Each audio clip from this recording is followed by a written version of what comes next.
Nahiya talaga yung babaeng yun. Ang kapal na mukha. Ang kapal na mukha niya para sugurin ng pamangkin ko. Kalma, Elizabeth. Nangyari na eh. Ang mahalaga ngayon, makulong silang mag-ama. Aba, hindi ako papayag na ganun-ganun na lang ah. Munti ka nang mamatay ang asawa ko. Kilian, iho, ano bang plano mo?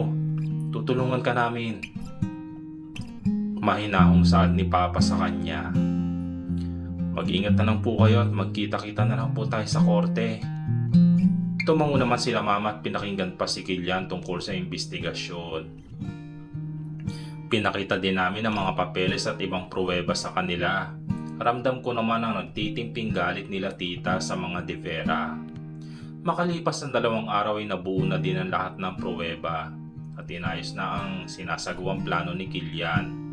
Napag-alaman kasi namin na ngayon na ibabalik si Cassie dahil akala niya ngayon na siya ikakasal kay Kilian. Kasabot naman si tita para sa peking kasal-kasalan. Ako naman ang magpapanggap na stylist niya para wala nang madamay pang iba. Ready ka na ba, iha? Parating na yon. Ayusin mo lang yung mask para hindi ka mahalata. Tumango naman ako kay tita at inantay din ang target. Nasa simbahan na rin ang mga pulis at nagtatago lang. Pabebe namang napatili si Cassie at lumapit sa aming mga peking stylist. Kasabot din naman si Trin at ang kanyang kaibigan na si Celia.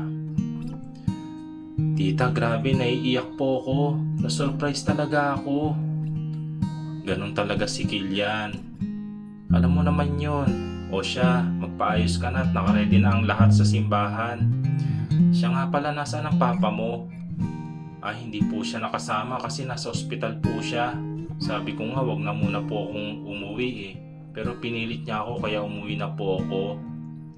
Tumango naman sila tita at sinenyasan na kaming magsimula. Makalipas ang ilang oras ng pagpapaayos sa kanya ay natapos na rin kami. Halata sa mata nila Trin na naiinis sila dahil ang dami niyang arte. Aba, isipin nyo, isang Kilian Monterreal ang pakakasalan ko. Kaya pasalamat kayo dahil kayo ang kinuha ng asawa ko. Napairap naman ako ng palihim sa sinabi niya. Agad naman siyang inaya ni Celia sa sasakyan niya para magsimula na ang kasal-kasalan. Pagkaalis ng kotse ni Cassie, agad na kaming sumakay sa kotse ni Trin at sumunod. Nag-text na rin ako kila tita na parating na si Cassie. Base sa mga investigador ay naging kampante na raw si Cassie na wala nang makakaalam na sikreto nila dahil wala na daw kaming pera. Pero hindi niya alam, nasa harapan niya lang pala ang totoong kalaban niya. Makalipas ang 30 minutos ay nakarating na rin kami at palihim na pumasok. Nag-okay signal naman kami na makita na nasa pinto na si Cassie. Napadako naman ang tingin ko kay Kilian na walang emosyong nakatingin kay Cassie habang naglalakad ito. Namangha naman ako kay Kilian dahil kahit simple lang na suit niya ay bagay na bagay ito sa kanya. Nakasilip naman ang mga pulis para sa signal ni Kilian mamaya.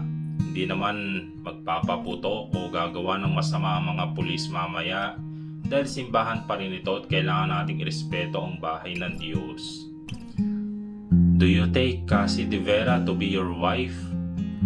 Sumagot naman si Kilian at nag-sign na ng signal.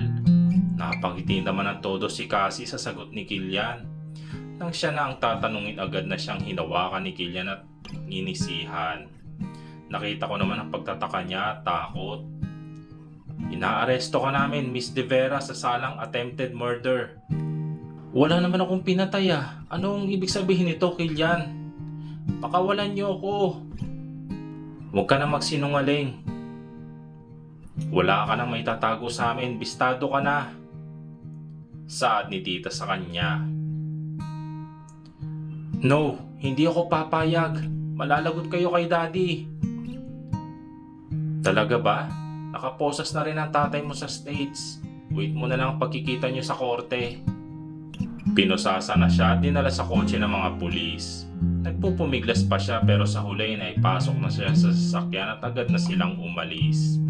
Nagpapasalamat naman kami kay Father at inayos na ang lahat. Bukas na dadausin ang paghuhukom kaya naman naging panatag na kami sa wakas. Inayos na rin ng mga abogado ni Kilian ang lahat ng nawala sa amin. Nakausap na rin ni tita ang abogado niya na isa rin palang na-blackmail ni Cassie. Makakabalik na si tita sa States at makakapagsimula na muli. Samantala, kami naman ay inaayos na lang ang iba pang papeles bago magbukas ulit ang kumpanya. Tara na Riz, gustong gusto ko na ikaw na itali sa akin. Saad ni Kilian ay kinatawa ko naman. Kala mo naman magpapatali ako sa iyo. Hindi ako easy to get ano. Wala tayong level kung hindi mo pa alam. Napairap naman siya at nag-drive na din. Pagkarating sa korte ay madami na agad tao. Kaya naman naghanap na kami ng upuan ni Kilian sa harap at kinamusta sila Trin. Napag-alaman din namin na kaya pala nais na agad ipakasal ni Sir Pancho si Cassie kay Kilian ay dahil pagbagsak na ang negosyo niya dahil sa mga luho ni Cassie. Ngayon na ang araw nang matatapos ang lahat sa kanila. Sa video call naman ay makakausap si Sir Pancho dahil hindi na siya pwedeng ibiyahe dito. Ilang minuto pa ang nakalipas ay pumasok na rin si Cassie na nakaposas, kasama ang mga pulis. Bugto ang mga mata niya at gulong-gulo na rin ang buhok. Anong tinitingin-tingin nyo? Gusto nyong masampal? Saad niya at tumawa na parang baliw. Sakto naman dumating na ang judge kaya agad na rin nagsimula. Tawa-iyak lang si Cassie habang pinaparatangan siya ng abogado namin. Nang panig na niyang magsasalita ay agad siyang tumayo at pinatikom ang bibig ng abogado. Oo, lahat ginawa ko yun. Pero bakit nga ba? Kasi nagmahal lang naman ako ng isang lalaking may mahal na iba. Bata pa lang ako, gusto ko na siya. Pero hindi niya naramdaman yun. Ang tagal ko naghintay sa kanya para lang makita niya ang nararamdaman ko. Pero hindi.